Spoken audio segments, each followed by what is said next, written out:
Pro Wrestling Rampage here at Erie, Pennsylvania. Closed Fist here. Nick Thomas is here. Very good, How you sir. doing? Yeah, very good. So you've been in business for approximately 4 years, on and off. Yeah. Whatever like that. So what got you started into business? Well, I joined the Navy. Right now, it would have been about 6 years ago. Oh, wow. Okay. Yeah, and unfortunately, I worked really hard to get to that point, too, where I dropped like 50 pounds in weight, got like the best shape of my life. And what happened was, I went to boot camp and everything. Right about 3/4 of the way through, I sustained an ankle injury.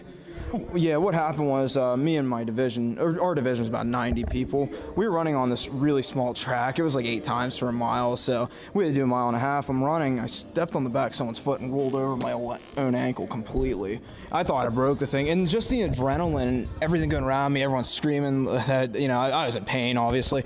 I get up and keep running and finish out, and I got back to my barracks that night, and my ankle was probably swollen. It looked like there was 3 tennis balls shoved in there.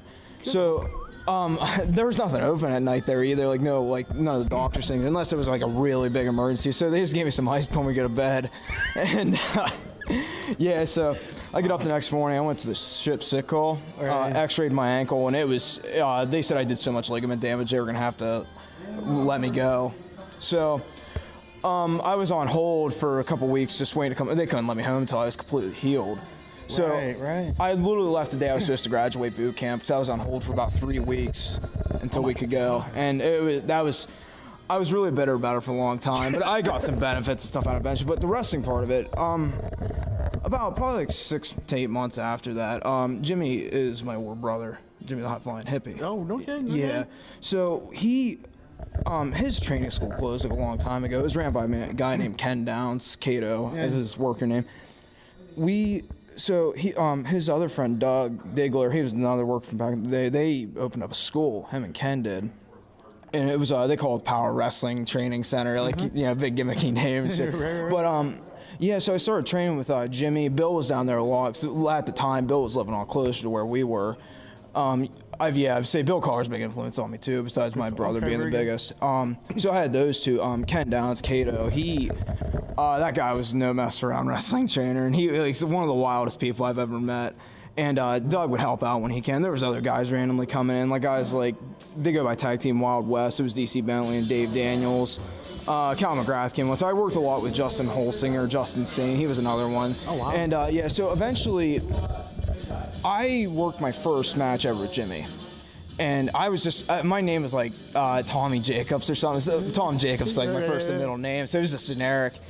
And so after that, we decided to think of a gimmick. So what I did was I put on like a mask, and I was like an old school wrestler. It was kind of I'm doing now, but I wore a mask and tights under everything. And I went out there, and the name was Masher Hackenschmidt. It was this old school, it was like a Mr. Wrestling type deal. I'd like go out there and pat myself like the Iron Sheik would back in the day. And just worked in older school style. Eventually the gimmick, like, it was all right. It was good for me starting out, definitely, until I learned more and more about how things work.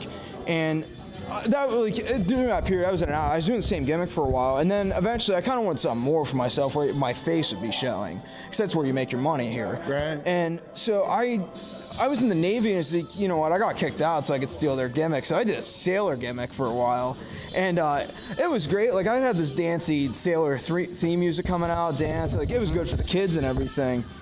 And just the same thing. I was in and out. It's like the gimmick's all right, but it's only going to get you so far unless you have the right one. So then I was thinking more about it, and I was out for a while. Like, before I came back to PWR, I was under different gimmicks back in the day. I didn't work for like 6 months, and it was just like, just questioning if I still had like passion for it and stuff. So I thought of a new gimmick, and with what I do now with Sturdy Dick Thomas, and the thing I thought was good for this gimmick was it was an old school heel. I could work with anybody with it, and the look itself I think is good. I wore like Ric Flair-esque tights and stuff, and do like what older school heels would do. And so I started doing this, and like ever since I've been coming back to PWR, just the passion for it's getting a little better again, just from what it was before, because like things weren't working for me on and off, but this has probably been the most consistent thing that has since I've started. Sure. Now you have a military background. Yeah. How much did that help you getting through the wrestling training? You know, that's a good point.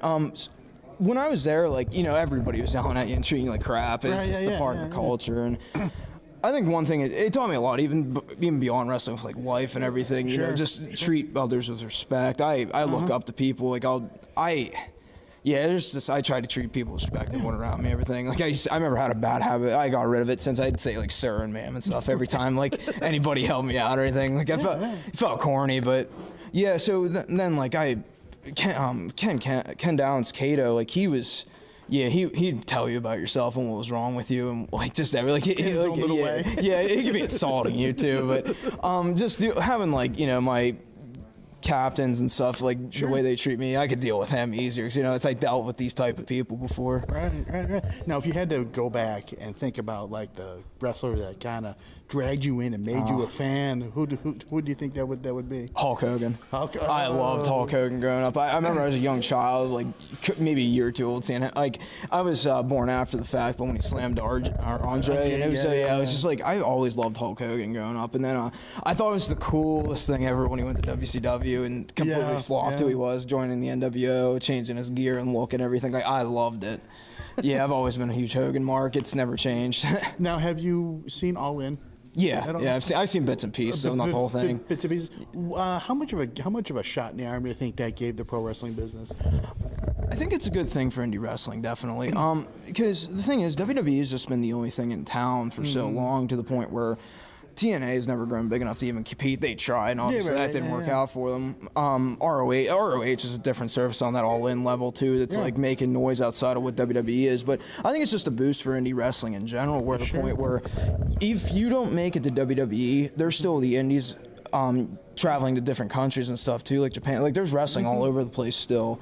So there's other opportunities, and hoping WWE is going to win, because you never know what they're looking for. 'Cause, you know, you see them signing guys like, you know, they have James Ellsworth in there, and then they got these monsters like Braun Strowman, for example. It's like there's different variances on the guys they have on their roster, to the point where like you don't know what they're looking for, like the right character, right look.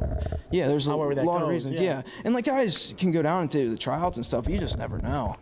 Right. Hey, man, I just want to thank you for your time. Yeah, it was a pleasure. Awesome. It was nice meeting you. Thanks for having me on. Oh, no problem, man. Dick Thomas.